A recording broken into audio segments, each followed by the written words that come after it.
ఇది పుదీనా పొట్టు దోసకాయ కర్రీ అండి. చాలా బాగుంటుంది. ఇది పిల్లలైనా పెద్దవాళ్ళైనా అందరు తినవచ్చు. చాలా హెల్దీ కర్రీ. ఇది రోటీస్లో, చపాతీలో, రైస్లో కూడా తినవచ్చు. చాలా టేస్ట్గా కూడా ఉంటుంది. మీకు నచ్చితే మీరు కూడా ట్రై చేయండి. అలాగే మన ఛానల్ని సబ్స్క్రైబ్ చేయండి, లైక్ చేయండి, కామెంట్ బాక్స్లో కామెంట్స్ పెట్టండి.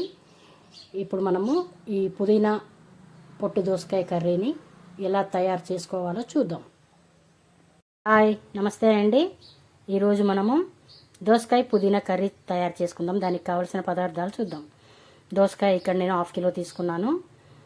ఆనియన్స్ 1/2 కప్పు, 1/2 కప్పు పచ్చిమిర్చి, కరివేపాకు, పుదీనా 1 cup, 1 table spoon salt, 1/2 table spoon పసుపు, పోపు గింజలు, ఒక ఎండుమిరపకాయ, శనగపప్పు, జీలకర్ర, ఆవాలు. ముందుగా స్టవ్ ఆన్ చేసి ఇలా కొంచెమే ఆయిల్ పడుతుందండి, ఎక్కువ ఆయిల్ పట్టదు. ఇప్పుడు మనము పోపు గింజలు వేసి, పోపు గింజలు మంచిగా చిట్పట్టన్న తర్వాత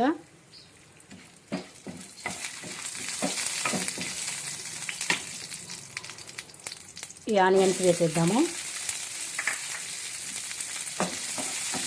ఈ ఆనియన్స్ కొంచెం లైట్ బ్రౌన్ కలర్ వచ్చే వరకు ఇలా కలియపెట్టుకుంటూ ఉందాం.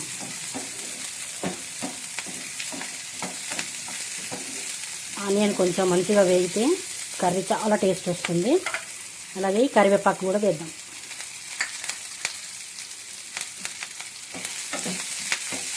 ఈ ఆనియన్ వేగే వరకు ఒక మిక్సీ జార్ తీసుకొని పచ్చిమిర్చి, పుదీనా వేసి మంచిగా మెత్తగా పేస్ట్ చేసుకుందాము. పుదీనా పచ్చిమిర్చి ఇలా పేస్ట్ చేసుకున్నాం కదా.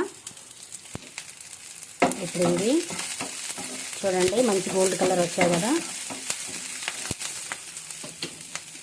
ఇప్పుడు మనం కట్ చేసుకున్న ఈ పొట్టు దోసకాయలు కూడా వేసేద్దాము. వేసి మంచిగా ఇలాగా కలిగి పెట్టుకుంటూ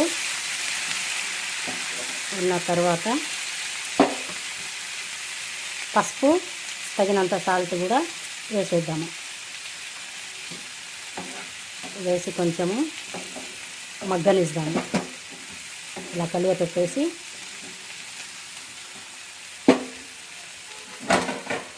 మూత పెట్టి ఒక 5 మినిట్స్ మంచిగా మగ్గనిద్దాము.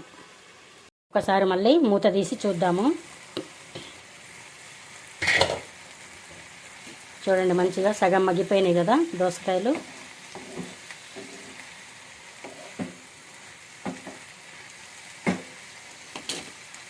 ఇప్పుడు పుదీనా పచ్చిమిర్చి పేస్ట్ చేసుకున్నాం కదా, ఇది వేసేద్దాము. వేసి మంచిగా కలియపెడదాం. పుదీనా కూడా వేసి మంచిగా ఇలాగా కలియపెట్టాం కదా. మళ్ళీ మూత పెట్టేసి ఒక 5 మినిట్స్ మంచిగా కుక్ చేసుకుందాం.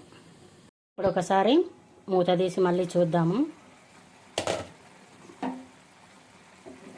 వావ్, మంచిగా ఉడికింది కదండి. వాటర్ కూడా మంచిగా వెళ్ళిపోయింది.